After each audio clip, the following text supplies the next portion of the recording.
NFL record for the worst completion percentage.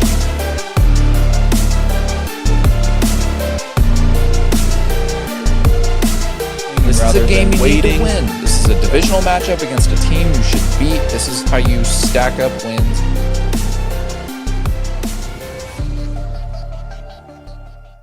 Hello and welcome back to episode 66 of i75Live. Like we mentioned last week, we have our guest of the show, Mr. Christian Vanover. He's been on the graphic. He's our college football guy along with Colin. He helped create the name. He did also help create the name. But yes, Vanny is here with us today, like we said. Vanny, how you doing? I'm doing really good. Thank you guys for having me. Of course. Thank you for coming to visit again. How's the trip been so far? I know you're here for Thanksgiving, family stuff. Life has been crazy. It's been really, really busy, but it's been going good. Oh, let's acknowledge something, because I don't think we mentioned it on the show, but Mr. Christian Vanover is now a father.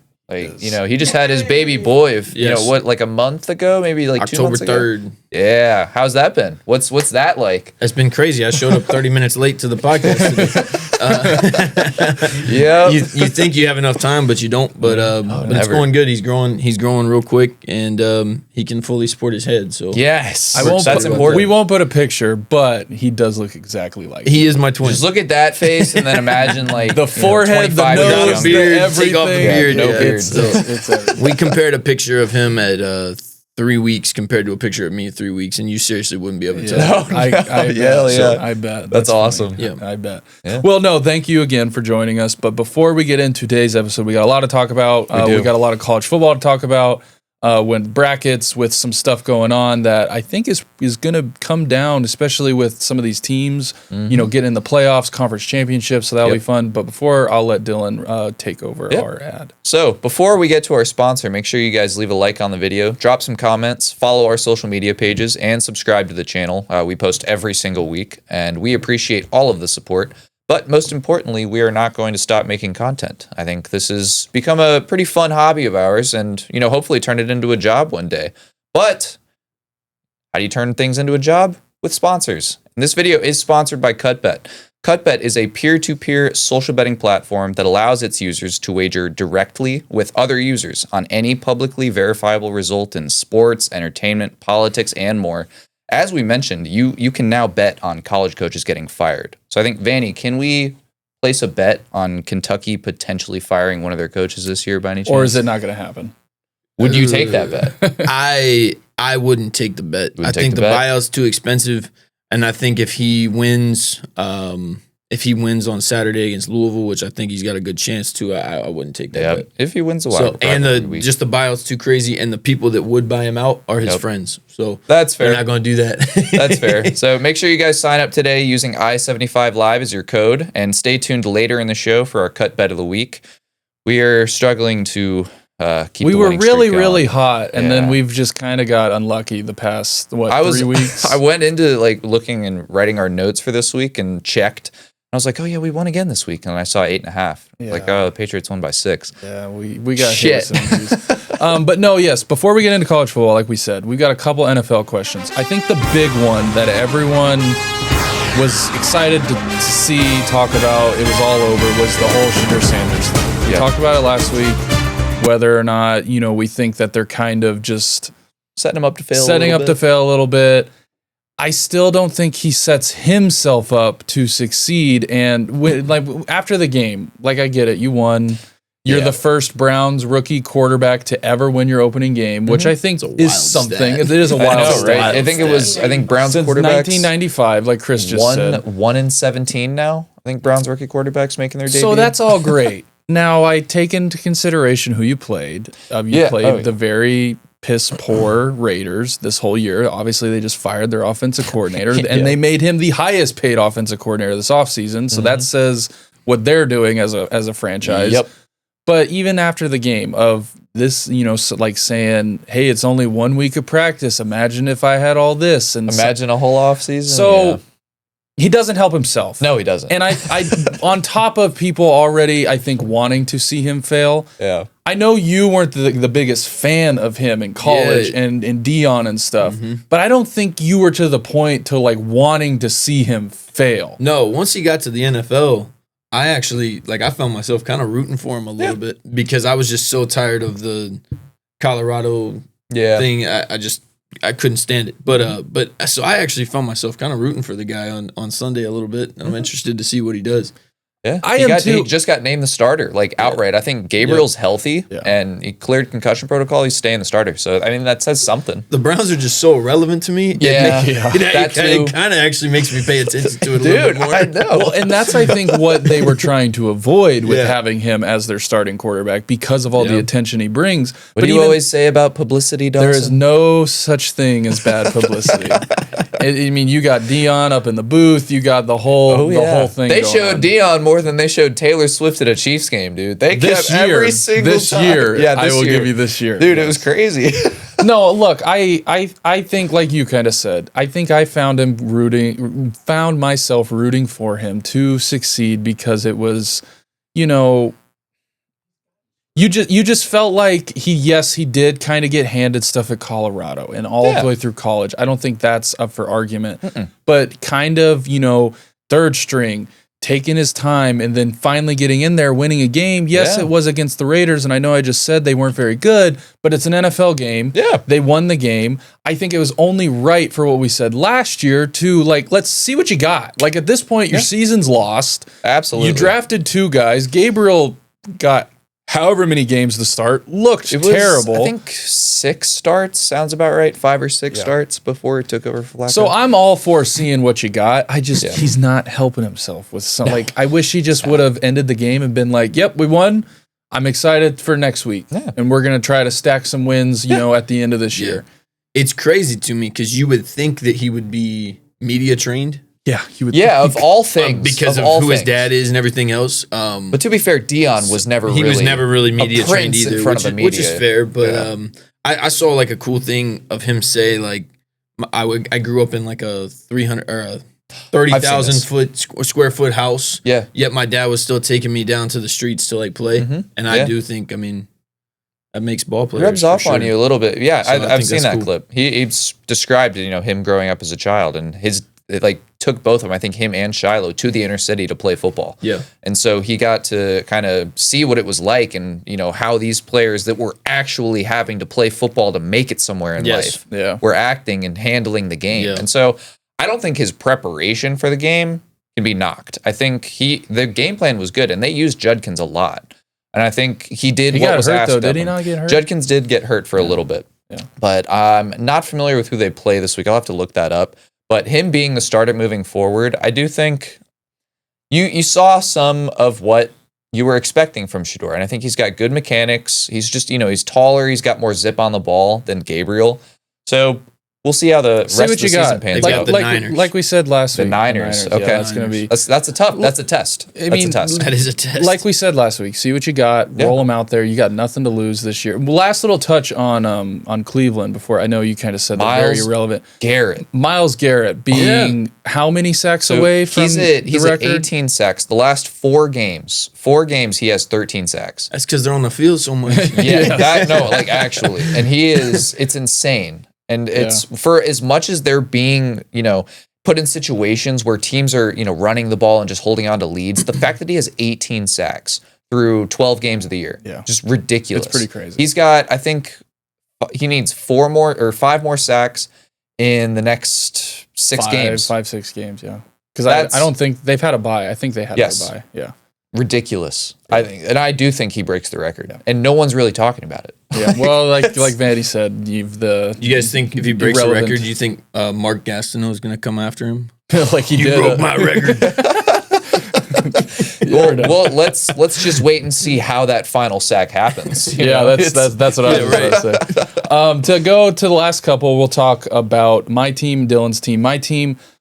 I'm happy we got out with a win, but the injuries really killed us this week. Well, Milton Williams was already on IR, right? Going into the game. We had 3 O-linemen leave, starting O-linemen leave. Now, luckily, though, none of them are season-ending. That's good. Everyone thought Will Campbell's was an ACL. It's not. It's just an MCL sprain. So that's great. Is he going to be put on IR? I don't think he's going to be put on IR, but with how this season's kind of shaped out, we really kind of maybe don't need him till the playoffs. He could go work for Amazon. He could. He could pick up some shifts. Yes. Roll around so on a scooter. I'm happy about that because when it happened, honestly, it was very deflating. Just being like in the grand scheme of things, of like, dang, dude, like our O-line has been just so.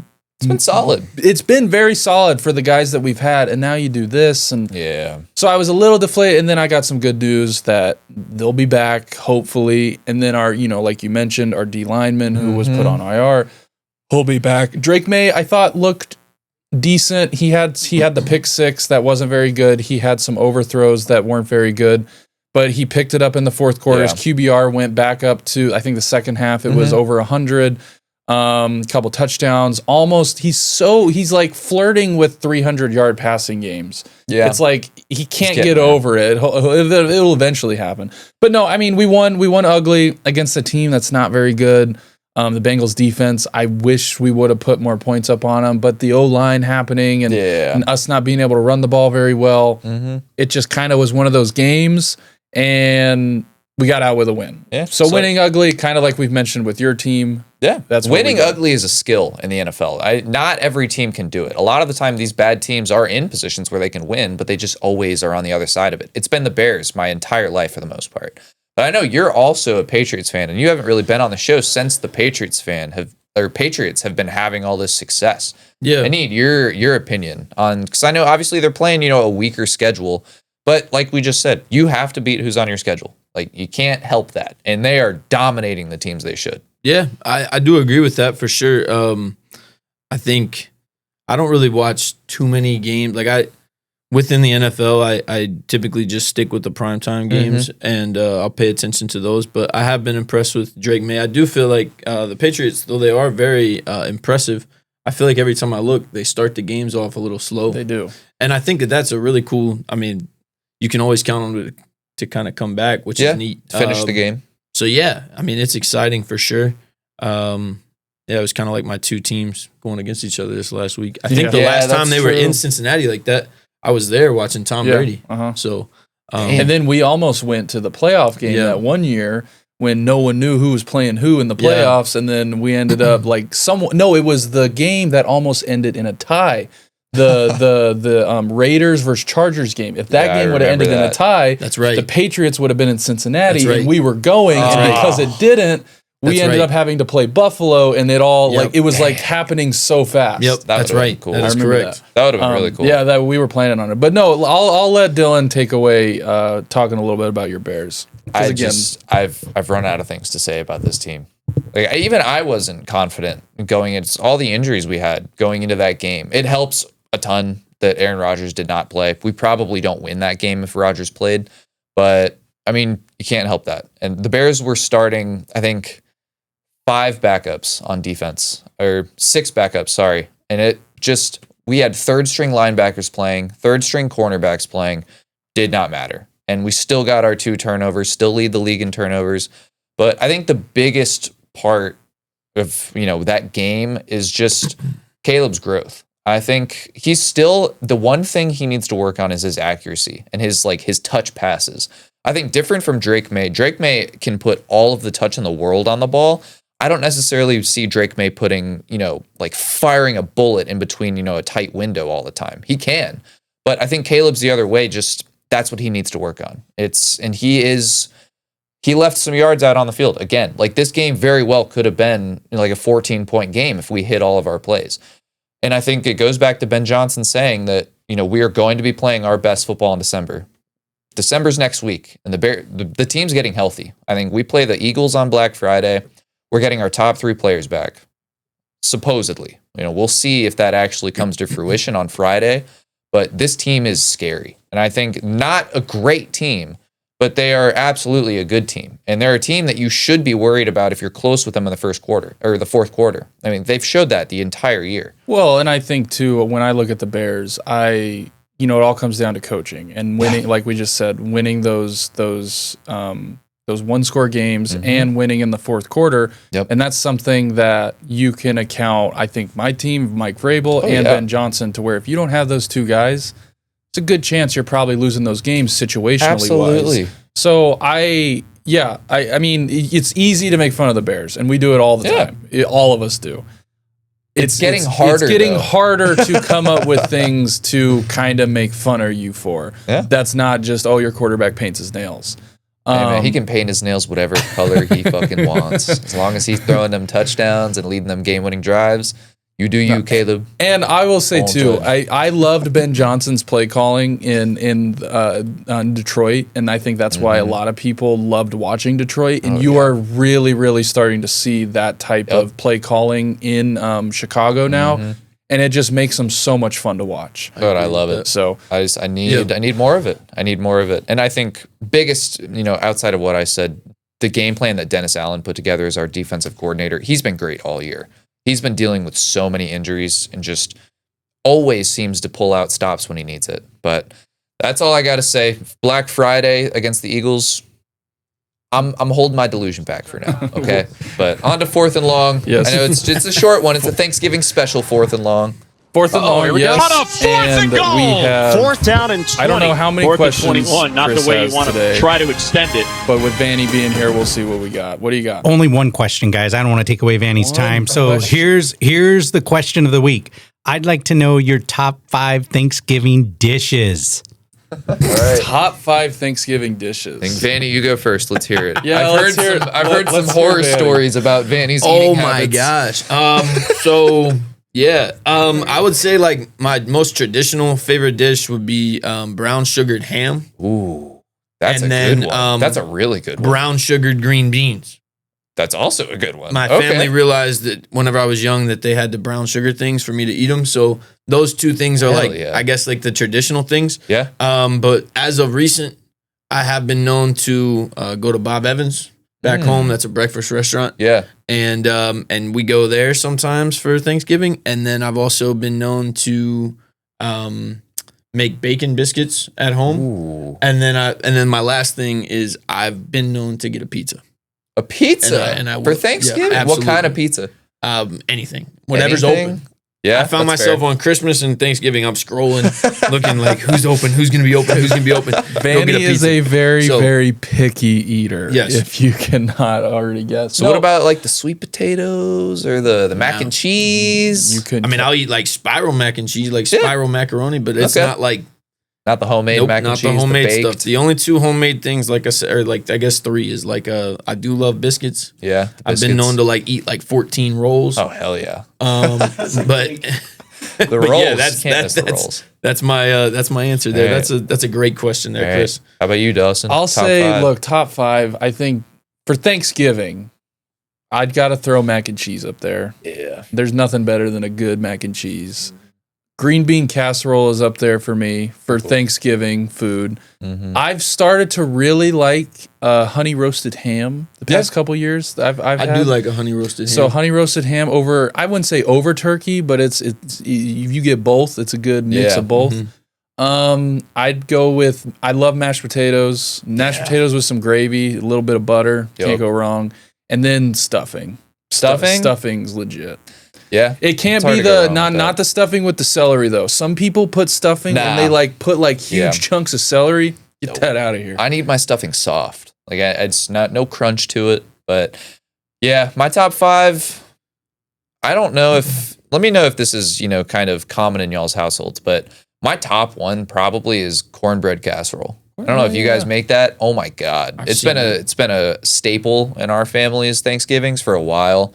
My poppy makes it real good, but love that dark meat turkey, specifically dark meat turkey. And I don't care if it's, comes off as an entire leg or what, but yeah, dark meat turkey. And then it gets tough because I'm a cranberry sauce guy too. Like I actually really like cranberry sauce. So you got to have that. I love sweet potato casserole with the marshmallow fluff on it. Oh my God. Yeah. And then how would I round out my plate? Mac and cheese. Can't go wrong with mac and cheese, but those 5 things are always on my plate. That is 5, right? I get that? So. Okay. Yeah, I think so. Yeah, absolutely. That's me. Nice question. That's it. That's all I got, guys. Good job, Good Chris. job. Happy Good job. Thanksgiving. Very good. To get into college football, though, like we said before we started the show. We got a big week. Got a big rivalry week. We got Ohio State, Michigan. We got Texas A&M, Texas. We got UGA, Georgia. The Kentucky, Georgia Louisville? Tech. Don't we? Yeah, Kentucky. Isn't the UGA, Georgia Tech, isn't that Black Friday? Yeah, it's Friday. They play that on Friday? Okay. There's a lot of good football on Black Friday. Yeah, so, I mean, to kind of kick it off is what rivalry game are you most excited for? Maybe besides Kentucky, because obviously, that's pretty obvious. But out of all the rivalry games this week, which one are you most excited to watch? Yeah, to kind of answer your question there, I'm excited for the Kentucky one, but I'm also kind of like nervous for it too. Yeah. If we win, we're in a bowl. If we don't win, it kind of leaves Kentucky in a really weird position where, like, do we keep Stoops? Do we fire Stoops? Does Stoops leave? He came out yesterday and said that Cutter Boley, our star redshirt freshman quarterback, he's going to be back for 26. That's good. So I would assume that, if Mark Stoops is back, then Cutter Boley would be back. But but overall, I think the two games, or I guess like the three games that I circle, and the first one is Georgia and Georgia Tech. I've been very impressed with Georgia Tech up until Saturday night. Yeah, Saturday night, they kind of threw me off a little bit, but Haynes King's still good. It sucks they lost that game too, because it kind of lost the hype going behind into this game. Yeah. Yes. Yeah, I completely agree. One thing I will say though is I've got Georgia Tech. I think they're gonna win. You think so? I do. I don't think it's it's at Georgia far-fetched. Tech. I think it's gonna be crazy. It's in Mercedes. Oh, it's in Mercedes. Okay. Yeah. Well, I do think that changes my mind a little bit, but I'll still roll with the Yellow Jackets. I mean, I think Haynes King's great. Georgia hasn't like screamed at me this year. They haven't. So, but yeah, I'll go on record and say that as SEC biased as I am. Yep. I think Tech beats Georgia. Yep. I think what I'm looking forward to most is Ohio State, Michigan. Yeah, because it's like 4 years in a row Michigan has won. 4 years, and arguably they probably, outside of the years where they were, I think 21 and 22, should not have won the last 2 years. Especially last year. Especially last year. Yeah. So are we going to see another iteration of that, where Ohio State comes in as these world beaters with top 5 stars at every single position, and not through transfer portal? It's just, it's probably the best program in the nation right now. And for some reason, just whenever they play Michigan, I think not the case. I think it'd be hilarious. Oh, it would be hilarious. It would definitely be hilarious. I'll tell you, and this should not factor into this game, but it does for me. I hate that this game's at noon. Yeah, it's a weird one. I know it's consistent, and that's what they've always done. Make it a night game. I would love to see this game played under the lights. It'd be great. But think about it though. If I was Michigan, there's no way that I would play this game in the shoe at night. And if I'm Ohio State, there's no way I'm playing this game at night in the big house. But it's like a home and home thing. I agree with you, but I because who was it? It was at the beginning of the year when Texas and Ohio State, it was this big deal that they didn't want to have it played at night. Texas refused. And so but I do agree with you. It kind of does suck that it is like at noon, to where I wish it was a little more prime time-ish. Does anybody want to talk about that? That's like the one team that Ohio State has beat that's actually worth anything. Texas? Yeah. That's another good argument we're talking about how Michigan has no business beating Ohio State this year, but well, and they were averaging like almost less than 5 points scored against them like the whole year. Yeah. That's true. So that is true. Yeah, I'm looking forward to this game. I think this is always, I know people joke like, well, it's not a rivalry if the same team has won the past couple years. That arguably makes it more of a rivalry. And especially because they've played so many times. Yeah. No, I think it's going to be great. This is one that I think everyone has circled every single year, and I do think Ohio State is going to win just because I think they're really, really good, and Michigan just is so inconsistent, especially with their offense. Yep. But you just never know. You never know with these rivalry games, and that's what I think makes this week so special and so awesome to watch as a whole. Well, so speaking of new changes and college football playoff outlooks, I want to get your take on this, Vanny, because Dawson brought this up yesterday, and it really does, I think, change the mindset a bit of certain teams and fan bases now that the playoff is open to 12 teams. In that, what are your thoughts on some college football fans, namely Georgia fans, wanting their team to miss out on the conference championship for a better chance at making the playoffs without that extra loss, given you don't have faith that they would win that conference championship? I think it's weak-minded. I would agree. Even though I'm one of those people, like I want to see Georgia in the playoffs. I would lose my mind. Obviously, it's a lot different for me, but that would be like me saying, well, I hope Kentucky doesn't win the SEC championship in basketball so we can get a better seed for March Madness. The standard should be you win the conference and you win the national championship. That should always be the standard. That should never change. And I think a lot of people are missing that, like the College Football Committee, they've come out and said that if you lose a tough conference game and it's a tight game, they're not looking to punish you. They're only going to give you more praise if you win. But they're not necessarily going to punish a team as long as it's close. Now, if you go out there and you lay an egg, well, so for instance, what if, say, hypothetically, what if Georgia were to lose to Alabama again in the SEC championship? Does that change? No, I don't think that changes for me. I definitely think that that's a very hard possibility for it to happen. Like basically, if Alabama wins against Auburn, they're in. Yeah. So it's in. And then obviously, I think Texas A&M will be able to cover. You think they'll beat against Texas? I'm not too concerned on that. So I think it will be Texas A&M and Bama in. But I mean, if you do get a Texas A&M loss, you do get Georgia in. Is it Georgia and not Ole Miss because Georgia beat Ole Miss? The way that Ole Miss would get in is if Alabama loses and Texas A&M loses. Gotcha. And then it would be Georgia Ole Miss. And then it would be Georgia Ole Miss. There are a few different possibilities then. So yeah, there's 4 different scenarios, but I do think obviously the most likely one is Bama wins, Texas A&M wins. Yeah.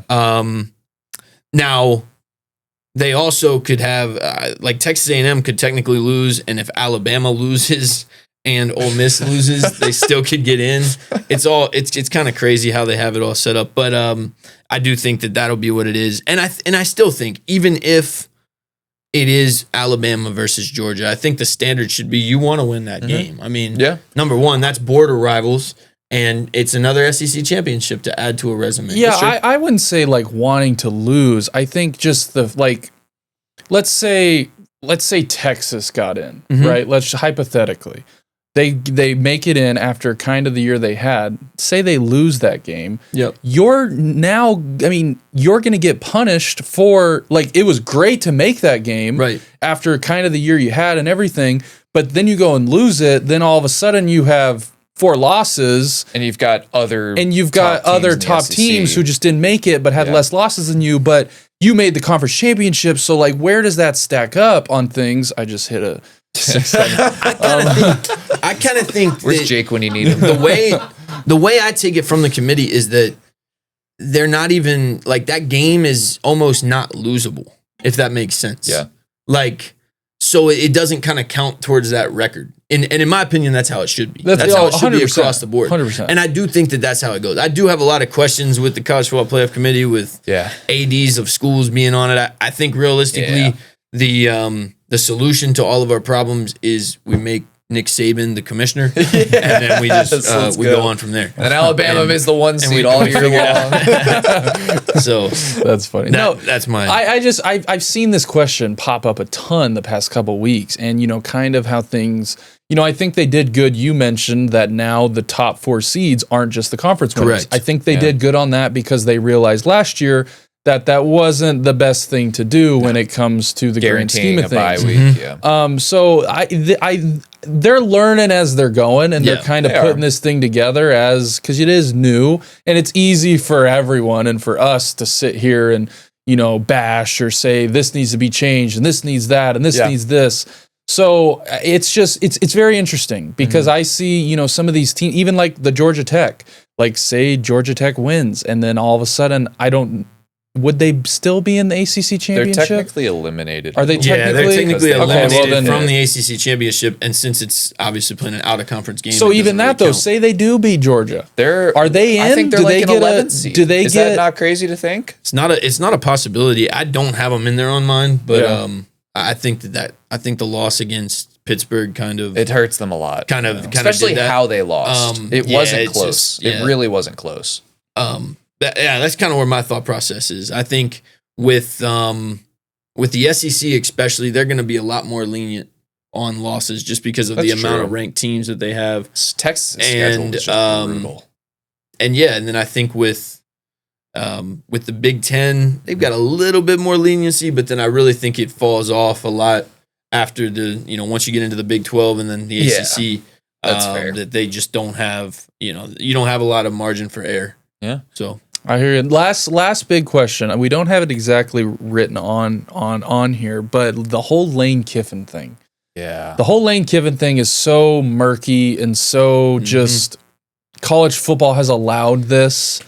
Yeah. And they've allowed it with their players, and now they're starting to allow it with their coaches. I think without coming out and completely just shutting down, like, no, this isn't true, this isn't happening, I'm staying here, I'm committed here. Yeah. We haven't seen any of that. And to me, that tells me one thing, that he's taking this job at the end of the year. I think it's hard to think not. And I think because we talked about this in Lane Kiffin, where he would end up. And then literally, I think a few days later, even maybe close to a week later, we hear about that LSU offer that's on the table, which is that we're not aware of how long the deal is, but it's for $90 million, which I think it's probably like a 6-year deal, 15 a year. That, I think that's one of the only things we've heard about. But I agree. I do think he's probably gone. Otherwise, he would have just said, I'm not going anywhere already. I think it's funny, like, Lane Kiffin hops around the SEC more than a girl from Kappa Delta. And, I mean, he's running around. I almost said he's at Tennessee. He's going. He's been at Bama. He's now at Ole Miss, and then he's gonna go to LSU or even Florida. He's just hopping to all the studs. I mean, he's hopping to all of them. But my thing with that is I don't know if either of you know or any of the listeners really paid attention too much of what happened with the. With Brian Kelly over at LSU. Oh, yeah, the athletic director and the governor and all that. The governor got involved in that, and he's like, we'll construct a contract where you'll get paid to win. And I just don't think, like, why would I leave? Let's say that all of these programs being considered are offering the same amount of money and the same amount of rev share and NIL money, which rev share next year, everybody's going to have 25. The same. Everybody's going to have the same exact money. Why would I leave a place like Ole Miss that is standard is not as high as LSU, where if you lose 2-3 games at LSU, you're done. You're gone. Yeah. Like, I mean, Ed Orgeron, after a national championship season, gone. Yeah. Like that's crazy. And same thing, like Brian Kelly, I don't think he's doing the best job, but I don't. Why would you want that? I mean, maybe he does. Lane Kiffin is a very interesting guy. He actually does hot yoga, and he's just a very interesting dude. He's a single guy with himself. He's married to the game. I mean, he loves himself. Maybe he's cool about it, and he's like, let's go and let's go win at LSU or something. But I don't understand if all these programs are offering you the same exact thing, why not just stay at the one where you know your job's going to be safe? And you can really build something special there where maybe you'll be better than LSU, and you don't have the governor coming for your job and then firing the AD. Yeah. What about creating your own standard, though, in a place like Florida that hasn't had any standards for like the last decade? Yeah, I mean, that's another thing, too. I do think whenever we talk about this, I think the most likely scenario is he goes to LSU. And then I think the second most likely scenario is that he stays at Ole Miss. Mm-hmm. But who knows? I mean, I definitely think he fits the image of Florida a little bit better than the other two jobs. And it would be kind of cool to see him bring him back. But I still think I mean, you run into another situation where the expectation is so high, where Ole Miss is kind of that it's a happy medium. It's right in the middle. Yeah. They're not gonna treat it the way that Kentucky and Vanderbilt treat their coaches, but they're surely not gonna have you on the hot seat after losing a few games. Yeah. And right now, I mean, he's got them in the playoffs. Like, I mean, that's true. I mean, they're pretty much locked in. I think they don't lose to Mississippi State. Yeah, no, and I think too, it makes it extremely easy for these coaches to kind of jump ship the way we kind of see because of the transfer portal. Yeah. Because realistically, players are just going to follow. Realistically, really he can get his whole team if he really, really wanted to transfer from Ole Miss to LSU, and then you have the same team. You're just in different colors. Yeah. So it's, and that's the other part that I think is definitely people are taking into consideration when it comes to coaching and where I want to go, where that wasn't the case, before all this happened. So yeah, I don't know. Like you said, I think I agree with you that the two most likely options are probably either him at LSU or he's staying at Ole Miss. I just also don't think, because they're so middle pack and they're just fine. I don't know if they're going to match what LSU is probably wanting to throw at him. Oh, like money wise? Like they're probably looking at us and like, hey, thank you. We had some great seasons. Yeah. We're okay, just kind of, but we're not throwing $90 million with however much of a buyout towards. We just can't match that. We don't want to match that, and we're not going to. Yeah. So it is interesting, but I do think that if he was going to stay, he would have said that. He would have said it already. And one thing I will say is I appreciate him coming out and saying, and not saying anything. Yeah. Compared to him coming out and saying, I'm locked in, guys, I'm staying, just for him to leave at the end of the year. Yeah. Because that's kind of what Kelly did at UC. Yeah. He was locked in, had him set to play in the Sugar Bowl against Tim Tebow in Florida. Then on the senior banquet, he was like, I'm leaving, I'm going to Notre Dame. What a dick, dude. And it like on the senior banquet, it's crazy. Like so it's kind of crazy. I just don't I do appreciate him not saying anything. Yeah. I'd agree. And kind of shopping the market, around. To go into that though, your bracket as of right now, towards the team now. Before again, this is being recorded before rivalry weekend, so a lot of things could maybe change. It could change. But right now, what is your bracket looking like? How many SEC? How many? Big are 10? you saying my bracket right now, or are you saying my bracket at the end? I guess we can do that. Of how you think these games are going to shake out. Yeah. What do you think it's going to look like? Final playoff bracket is going to look like. Seeds 1 through 12, and then go over your conference champions. Cool. That's what I've got. Yeah. So I have, and I cannot believe I'm saying this, I've got Indiana as the 1 seed. Oh my Lord. God. We're starting out hot, baby. And I 1 seed, knocked down the first round. They've lit up the scoreboard on every single team. That's true. Except for Penn State.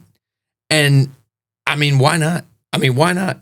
So that's kind of my thought process there. Is they go to the Big Ten championship, they play Ohio State, they beat them. And I'd love it.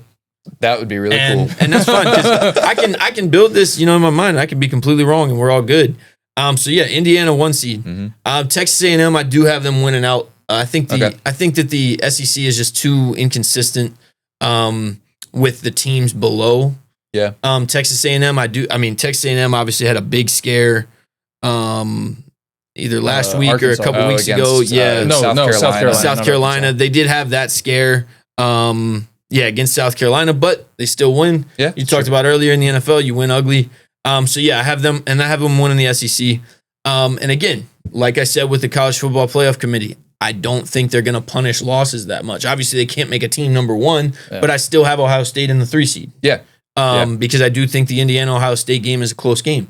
Now, if Indiana goes out and they blow out Ohio State, they would move down farther. But I do think that that's the standard, that's the expectation, which then because of the mix-up everywhere else, I do have Texas Tech getting the 4 seed and getting a first-round bye. Interesting. And then we go 5 Oregon, 6 Ole Miss, 7 Notre Dame, which I've been kind of impressed with them. I know they're not playing with a ton of people. Jeremiah Love is a freak of nature. Notre Dame they've been killing it a little bit in the independent side of things. I definitely wish that they could find a conference. Me too.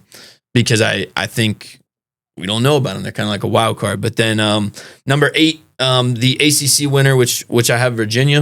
Okay. And then number 9, I have Georgia, 10 Oklahoma, 11 Alabama, and 12 Tulane. And So if Alabama makes it to the SEC championship, you're saying that they'll get in at 11? They'll drop that much? Well, right now they're already at 11. So I thought they were in thought they were like 4 or 5 somewhere in the middle. So right now they're where are they at? There they are. They're 10. Okay, then that checks out. They're right there, but But yeah, I think that's kind of the expectation. I've been very impressed with Tulane this year and everything they've been doing. John Summerall, he's a Kentucky guy, so I would love to see him. They were battling for it last year too. They were. And they were my pick for it last year too, if you guys remember. I do remember. Absolutely were. But I hope they actually do it this year. That guy has won everywhere where he goes, and he would be the first guy that Kentucky would call. Mm-hmm. But I think that only would happen if Mark Stoops were to say like, "Hey, I'm retiring." But I don't see that happening. How old is Stoops? He's 60s, like early 60s. Okay. Gotcha. But yeah, so I mean that would set up. Let's see here. We've got Tulane traveling to Oregon. We've got Alabama going to Ole Miss. We would have Oklahoma going to Notre Dame. I mean, that doesn't that scream cool like 90s right there? I mean, awesome. that's nostalgia. That's a great game right there. Absolutely. And then we would have Georgia traveling to Virginia.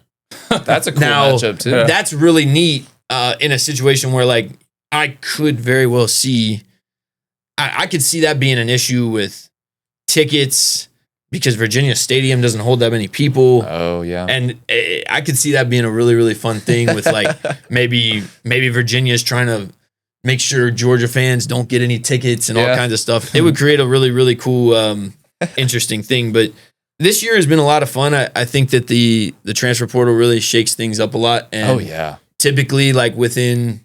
You'd get to Thanksgiving and pending no kick sixes or anything crazy that would happen, you would kind of know the 2 or 3 teams that could win a national championship. And I mean, I could very well see who I have listed as a 9 seed, which is Georgia, coming in and winning a national championship. Yeah. Same thing with Alabama, as the 11. So I mean, I think there's a lot of parity. There's a lot of parity to it, and it's a lot of fun to think about and talk about. So I hear you.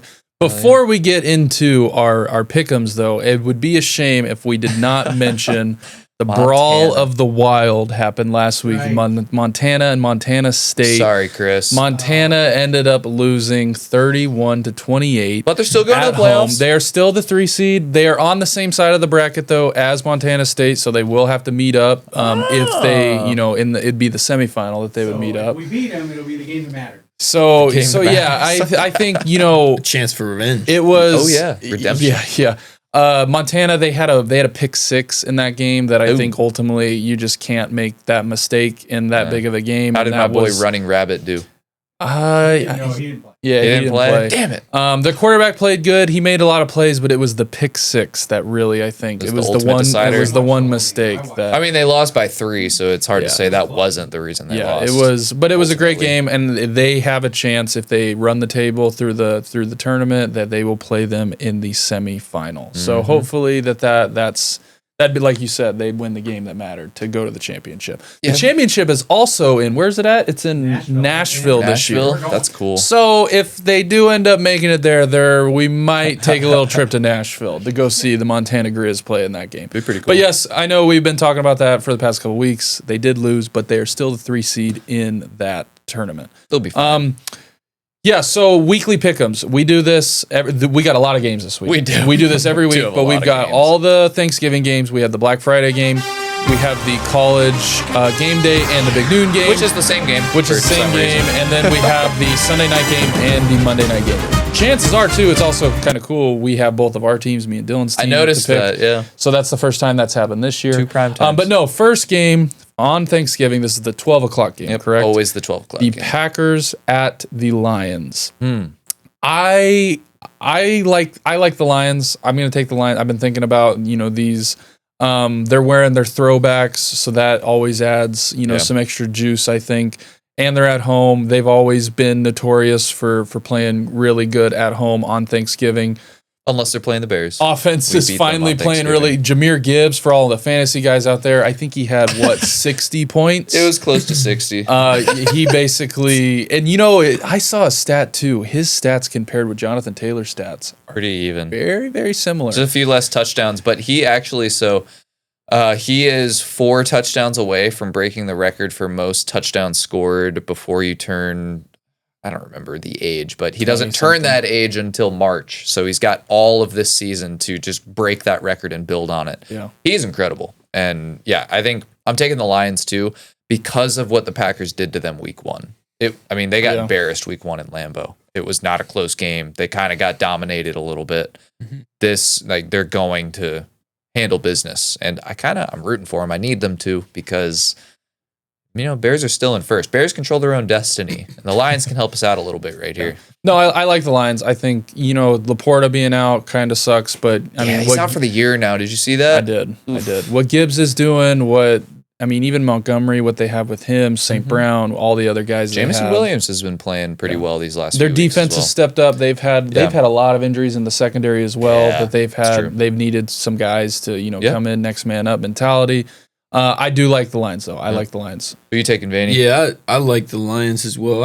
I've been very impressed with the Lions for a while. But this is also one, too. The spread's sitting at 2.5. Yeah. It's close. I'd pull that over a little bit, hit the 6.5. There you go. Well, and it's funny, too, because the home team always gets 3. So technically, they're saying that they're not favored. They're not favored because of that. So this will be a good game. I'd move that to 6.5. Next one, we got the Chiefs at the Cowboys. Can we just say, I think this is probably the first year in a long time where I can remember we have 3 great Thanksgiving games. This is, finally. So at first, though, it really wasn't like that. No. Because even the next one, the Bengals and the Ravens, it was like, oh, great. Shit. And even the Chiefs and the Cowboys, with how those two teams are kind of shaping out. Yeah. But no, I do agree. We have 3 really good games. But the Chiefs, Cowboys, call me crazy. I'm taking the Cowboys. Are you really? They just beat the Eagles. They're at home. I think they have to win. Jerry Jones' mind and trading and not being sellers but being buyers. Yeah. And I just still don't trust the Chiefs. I really don't. I think the Colts really, really sold against They had an opportunity to win that game. They had plenty of opportunities. But to really nail in the coffin. They were on the goal line. That, and it was fourth quarter, 4 minutes left. It was a 4th and 3. Go for it, and you can run out the clock the rest of that game. Obviously, a couple more first downs, and they just decided they did the worst thing they possibly could: punt the ball to the best quarterback in the NFL. You don't give the ball to Mahomes. You didn't give the ball to Brady, Manning, Breeze, all those, and that's what you did. Yep. And to me, that shows the lack of just experience, big game experience moments of.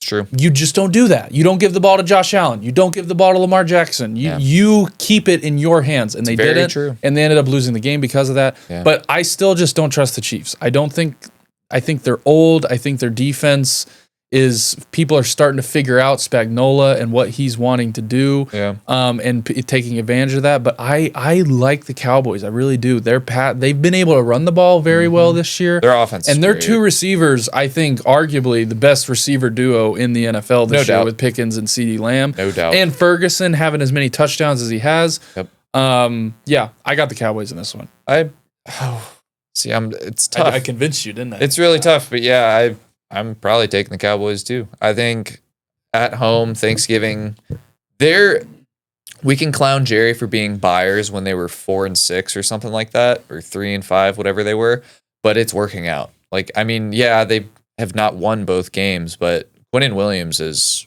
really turned the tide. I think Quinnen Williams and Kenny Clark being there to stop the run, on top of the guy they drafted out of Boston College, Ezuraku. They got Overshown back healthy now, and it's obviously their secondary is still it's pretty bad. And I think Diggs is hurt, and Bland is not playing the best. But give me the Cowboys. Well, and look at too, just a quick note of what they did to Saquon last week. I think Saquon's longest rush the whole game was 3 yards. Yeah. So what that D line was able to do against arguably one of the best, if not the best, running back in the league says a lot. And now you're going up against the Chiefs, who I don't think they don't have a great O-line. They've got Kareem Hunt running the ball because all their other guys are hurt. Which Kareem Hunt actually had 100 yards last week. So I like the Cowboys. I really do. Their offense is great. Their defensive line, especially against the Chiefs, where that's kind of been the weakness for them this whole year, the past couple years of how to beat them. I like the Cowboys at home. I agree. Who you got, Vanny?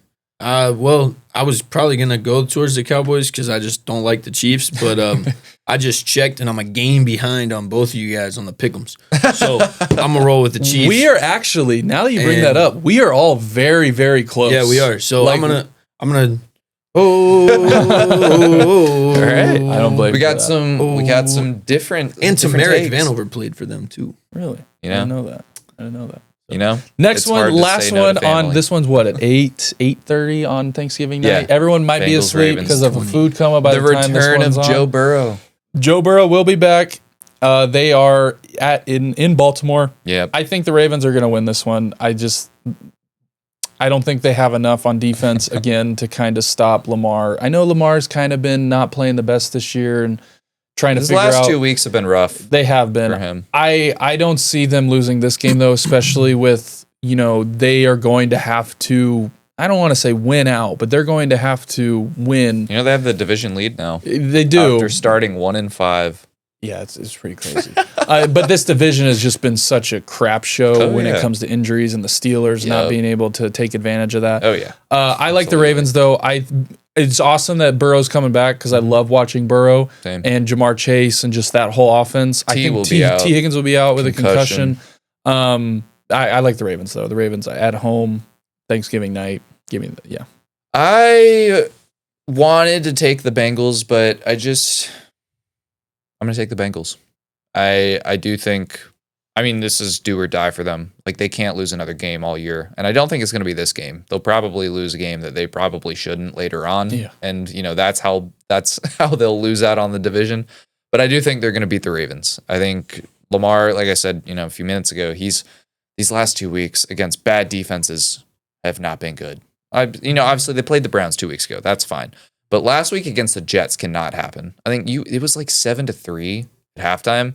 How do you not do anything against the Jets defense and expect to, I guess, look any better against, honestly, a on par defense with the Jets? The Bengals have been terrible, but they played decent against you guys for what it's worth. They held Drake May kind of in check, and I know there were some mistakes made anyways.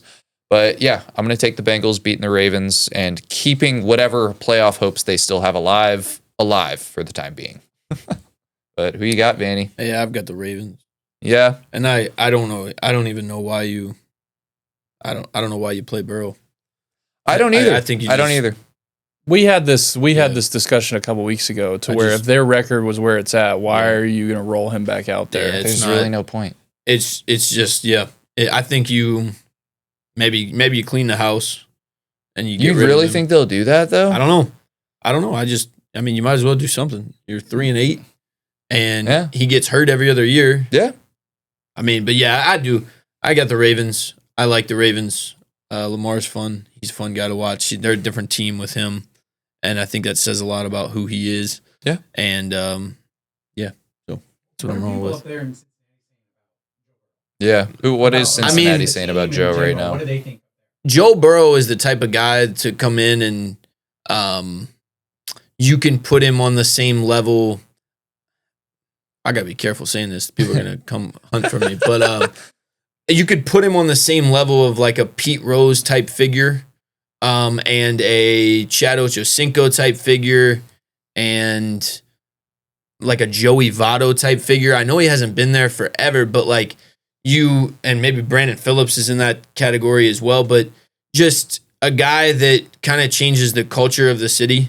And when you go into elementary schools around the area, all the kids they have number 9s on their jersey. Yeah. And so I think people are excited for him to come back, but there's also, people that are logical and they're like, there's no coming back from this. Like we should make sure he is 1,000% healthy because we know when he is healthy, he can be one of the greatest quarterbacks to ever play the game. It's just kind of sad that he's always hurt. And so that's kind of what people's thought process. Like a lot of people are like, oh, when we get Burrow back, it's going to but you're just not, the team is just not going to do that to the point where you could sneak into the playoff spot. Like it's just not going to happen. No, I agree. His career though is sort of up he is turning into an Andrew Luck. Which that's very much so. That's what happens whenever you get drafted to a program that doesn't value. They're not actually building inside out. They're not going to build it. Yeah, they're not going to build inside out. I completely agree. O-line needs to be right before you start adding all these, fancy pieces to the offense. The Bears learned that the hard way last year. They had all the fancy pieces, no O-line. You can have bells and whistles, but it's just not screaming to me, and I feel kind of bad for him. So speaking of the Bears, though, I do think it will be a very entertaining game to cap off Thanksgiving. Though. I think so. Yeah. I think this is going to be a very high scoring game. I hope it's a shootout. We've been needing a shootout for a while for these 100% games. And the last couple, even last night. Last night was rough. It's been the last 2, maybe 3 weeks of primetime games. Yeah. I think I speak for everyone when I hope to God that the Panthers don't make the playoffs. Yeah. Just because I hate watching them. Yeah, they're very boring. My eyes just bleed, and it's just so bad. I feel like I'm watching the Bears of the last decade on offense. It's just... And the fact that, off topic. Please don't make the playoffs, Panthers. No, the last one, before we get into your game. Oh, no, that is your game. Black Friday. There's only one game, correct? One game on Black Friday. One game Black Friday. There's a couple other college games, but this one is we're picking Bears at the Eagles, Black Friday. I might make you a little bit mad. That's fine. I'm going to take the Eagles on this one. Stay on that side. Hey, don't. I've been very supportive this year of the Bears and you. Hit it, Chris. I don't think you're going into Philly. Oh, yeah. A very, very hostile environment. It's a game we shouldn't win, right? It is a game you shouldn't win. No shot in hell we should win this game. No, I wouldn't say no shot. But it's a game that I don't think you should. Do I think it's going to be a blowout? No, I think it's going to be very close. I just with the weapons that the Eagles do have, with all your guys' injuries, with AJ Brown, with Devontae Smith, with Goddard, with Saquon. Eventually Saquon is going to have one of those games where it's like, okay, there's the Saquon. Yep. With your luck, it would happen against your team probably after having 3 or 4 150 rushing yards. I like the Eagles in this one. I'm sorry. I don't think it's going to be a blowout, and I think the Bears are a very good football team, and that has shown this whole year of winning close games, winning in the fourth quarter, coaching, everything. But I just think the Eagles are going to be, that D-line specifically is going to be a little too much for you guys to handle. So fair points all across the board. Something I will give you about the Bears game last week is the Steelers lead the league in pass rush win rate. The Bears were second in the league in pass blocking win rate. The Bears, Caleb got touched once. And it was that safety, right? Once on Sunday. And it was their second highest pass block win rate rating across an entire game all season. Second highest, I think. And so, Eagles have a scary D-line. It's not far-fetched to say the Bears have one of the best O-lines in football. It's second best across the board statistically right now. And I think I'm blanking on who the top one is, maybe the Colts. The Eagles are battered on the O-line as well. The Eagles have injuries, but their offense is completely healthy otherwise, and their defense is healthy and playing incredible. But the Bears are getting back their top 3 players on defense for this game. TJ Edwards is coming back. He's our leading tackler from the last 3 or 4 years. Jalen Johnson, top 5 corner in football, former All-Pro, going to be back. Kyler Gordon, top 3 nickel in football, going to be back.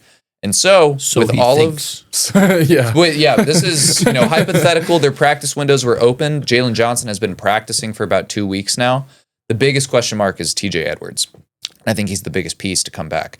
But if we get all these guys back with how inconsistent the Eagles have been on offense, we could very well send the Eagles straight back into a spiral where AJ Brown, breaks out the book again in 2 weeks.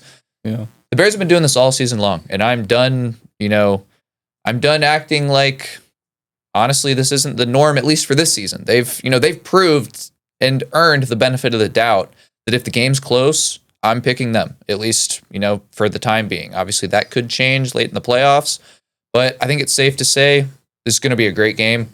Give me the Bears, and we're going to have to start having some tough conversations around the league if the Bears win this game. Yeah, I'm just saying. I agree with you. If the Bears win this game, I think everyone's going to kind of, especially Mr. Jack Kane himself, he's going to have just nothing else left to say. Y'all are already running dry. Trust me, you will think that he has nothing else left to say, and he will still find Pull something out of left his to ass. say. I mean, when Elder lost last week, I never thought I was going to hear the end of it. Oh, that ref, he called a butt tackle. I was like, he was so mad. So yeah, he always going to find something to say. He'll start picking on anything. But I got the Eagles. I have a feeling I'm probably going to be the only player, I will only say, person picking the Bears. I would probably scroll this one down to about a 2.5 because it is a 7.5.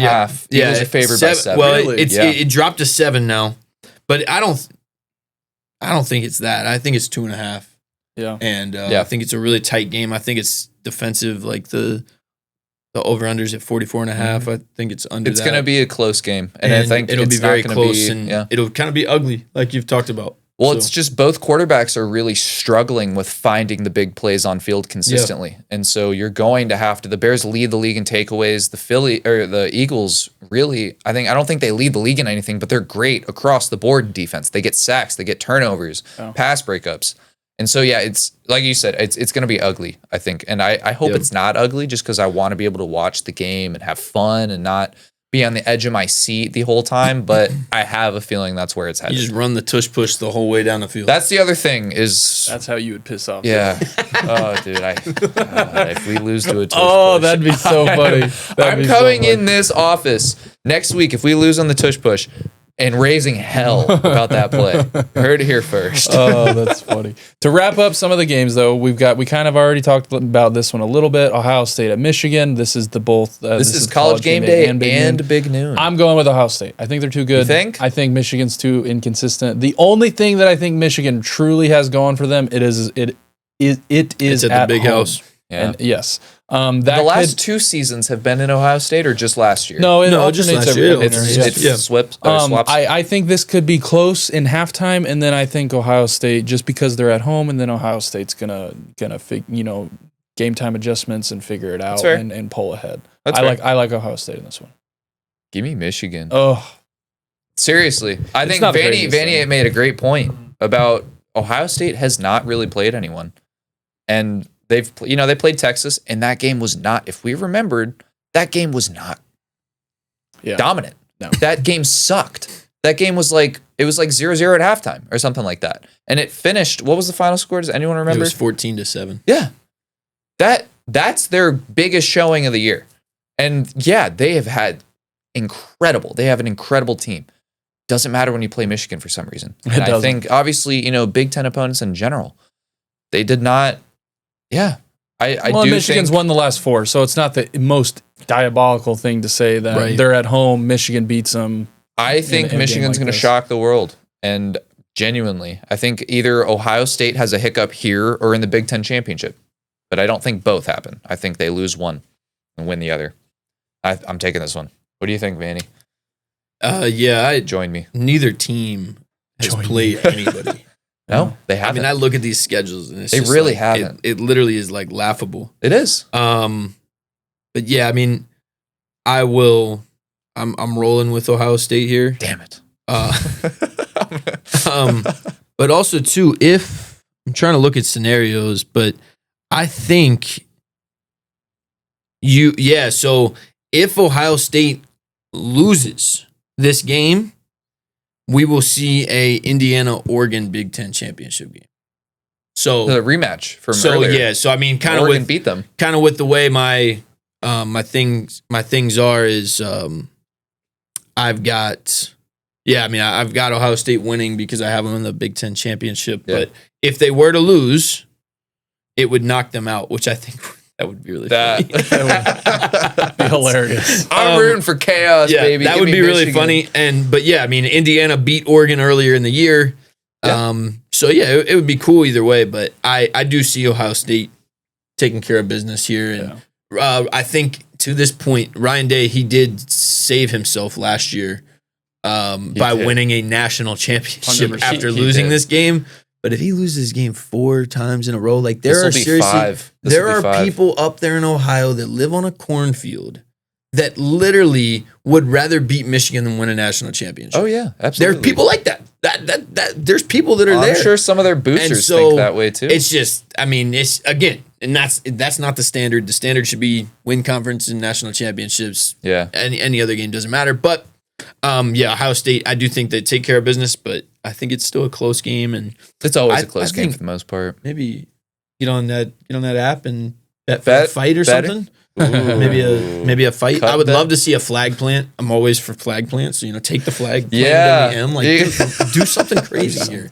That is true. I want to see some blood. Last two games. This one, we won't spend too much time on this one. Sunday Night Football, Broncos, Commanders. I'll go with the Broncos. Jane Daniels will not be back yet. No, that's all I want to say about it. I'll take the Broncos. I think it's Broncos. Broncos. Yeah. Last one, Broncos. Monday Night Football, my Bronco team. Country. So look, we Dawson. need oh, come on. No, because of what you told me earlier. I'll let you talk first. We need 2 more wins to lock up the division. Yeah. This is one we got to, because we play this one, then we have our bye, then we have Buffalo, then we have the Jets, the Dolphins, and one more. Yeah. We need this one to lock up. All we got to do is either beat the Jets or the Dolphins, and the division's ours. That's easy. Now, I will say, though, with all the injuries and with the great D-line, I know where you're already going. This is one of the best D-lines in football. This is one of the best D-lines in football. With all the injuries that we have, it could be very... It could probably be very similar to the... Dart might be back, too. Dart may be back. Okay. Yeah. Because I think Dart's been able to figure it out. Why would you want Dart back whenever you've got Jameis Winston? Awesome. I know, right? Catching touchdowns and everything. I'm taking Jameis if I have the chance. I'm going to take the Patriots because I think this is a game that we need to win to finish out this season how kind of we started it, and the 10-game win streak and just everything. Yep. But I do see that D-line having problems. And maybe Jackson Dart being able to run the ball on our defense because our linebackers aren't the fastest. Milton Williams is on I trust IR. our secondary, and I trust who we have to guard, pass-wise. Ty Johnson could have a big game because he'll be matched up against, our linebackers, their tight end. Tyrone Tracy? No. And Singletary? Their tight end. Oh, Theo Johnson. Theo Johnson, not Theo Ty Johnson. Yeah. Got his name wrong. He could have a good game. Even our running backs, we've been really, really good against running backs this year, so I trust him in that. It's the Giants D line that really, really makes me scratch my head on this. Yep. But I'm going with the Patriots. We need to win this to kind of lock up the division with playing the Dolphins and the Jets one more time, and all we need is one of those. So. I agree with you on that. You do need to win this game, but I don't think it's going to happen. I think the Patriots have been just playing perfect football, and all winning streaks do have to come to an end at some point. I think it's like 9 in a row, right? 9, yeah. We're the first team to 10, 10 and 2, 9 in a row. So yeah, I do think this is going to be an ugly game. It's going to be a true Giants Patriots fashion where it's like 16-14. Remember that score?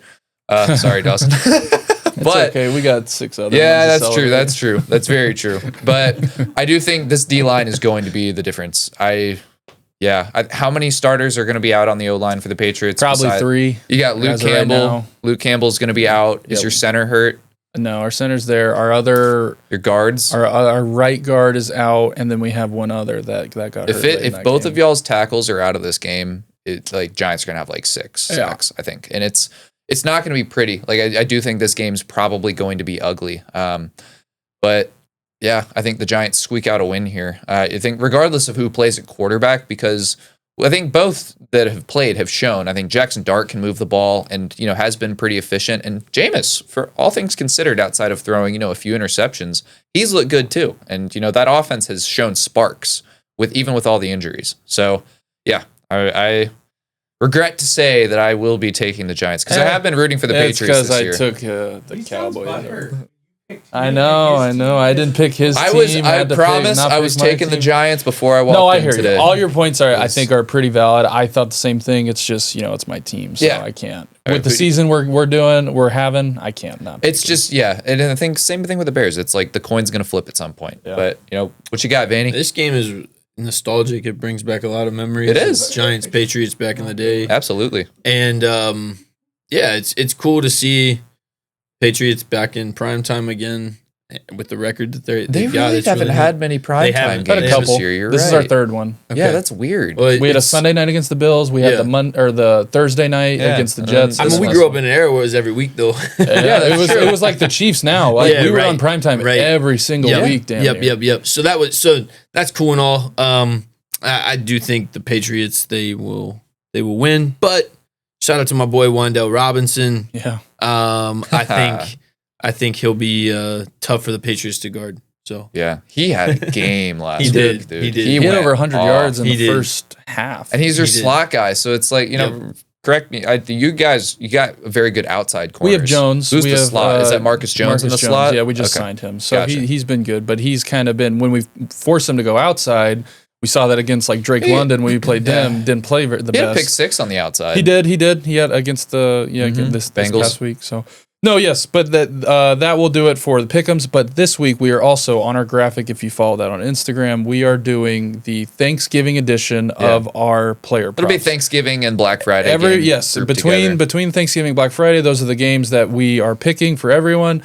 My bet is I'm going to take Saquon Barkley anytime touchdown. This is the first time I've seen in a long time that his payout for one touchdown is negative. Even. Is even. Okay, like even. It's not a reduced payout because like Jonathan Taylor, it was like the only way to get an even payout for his touchdown is if he scored 3 at one point this season. Whoever had the balls to bet Jonathan Taylor under 0.5 touchdowns last Sunday. I know.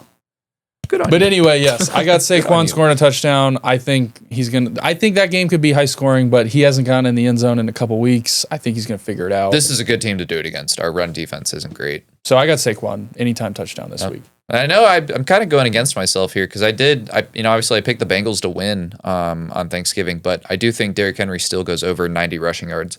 Bengals defense is Swiss cheese, especially against the run. And I think the Ravens are at their best when they're feeding Derrick Henry and running the ball a healthy amount. So not to say that they're going to win this game, but I do think Derrick Henry's going to be involved in the game plan. And it's going to be a close game and a shootout, but not to the point where the Ravens are going to have to pass the ball every down. So I could see him breaking one of his vintage 60-yard, 70-yard rushes. Yeah, he's still capable. But who's your pick'em? This will be a parlay. I think we're going to do this for fun, too. We did it last year, too. Parlay. Yeah, I think we'll do a Thanksgiving thing. George Pickens over 74.5. I feel like every time I turn on the TV, that guy is standing in the end zone. And, he's going to get a lot of receptions. I expect that game to be close. I expect that game to have a lot of points. Over-under on that's 52.5. So, yeah, I mean, I think you will see, and I think, if anything, you're going to see the Dallas kind of get behind maybe. Yeah. And they're going to be throwing a lot. George Pickens, he's been very impressive this year. I really like that. He's been awesome. I think he has the second most receiving yards behind JSN this year. Sounds right. So, and I think it's kind of low. You know, I looked at Jamar Chase, and his is at like 90-something. Like, I thought 74.5 was very, very reasonable. So it was. That's what we'll roll with. And hell yeah. I like it. And then we'll get the other. Make sure I actually use that because I'm notorious for picking them and then never. And I actually have a good little pick'em record. So here we go. I'm telling you, we are all very, very close. Yep. It's been a good year. It's been a good year across the board. No, but on to our cut bet of the week. So as stated before, this episode is sponsored by CutBet. And make sure you guys use code i75Live when you sign up. But this week, we need to get back on track. And I know I said Bengals and Ravens is going to be a shootout. It's going to be a good game. Close one. I think over 49.5 is not that far-fetched. I think 49.5 is pretty modest for the amount of points that these teams normally score when they play each other. So we're going to roll with that. Hopefully we can get on a win streak to end the year. We've had some brutal beats. Some bad ones. Arguably all of the ones we've lost, besides my shitty Bears-Bengals under pick. Yeah, that one was pretty bad. That was the worst one of the year. That was just me outsmarting But for myself. the most part, we've either, we went on a really nice win streak, and then we've lost some really, really close ones. Yeah. But no, that will wrap it up. This was a little bit longer episode because we had Vanny going through some more college football stuff. But no, thank you guys for watching. Hope you have a fantastic Thanksgiving. Yes. Let us know your top 5 Thanksgiving foods. I know everyone kind of has their own family traditions. There's of how so they many do things. to pick from. There are so many. And go get a pizza and watch the games. There you go. Yeah, you can do it Vanny's way. Go get a pizza, watch the games, get out of Georgia so you can use DraftKings. Oh, that's funny. Yeah. No, but yes, thank you to Vanny for taking the time out of his day. And yeah, we will see you guys next time. Happy Thanksgiving. Yes. Go eat some turkey, some ham, mac dark and meat cheese. turkey. Gobble, gobble. Whatever your favorite is. We'll see you guys next week. It's been real, guys.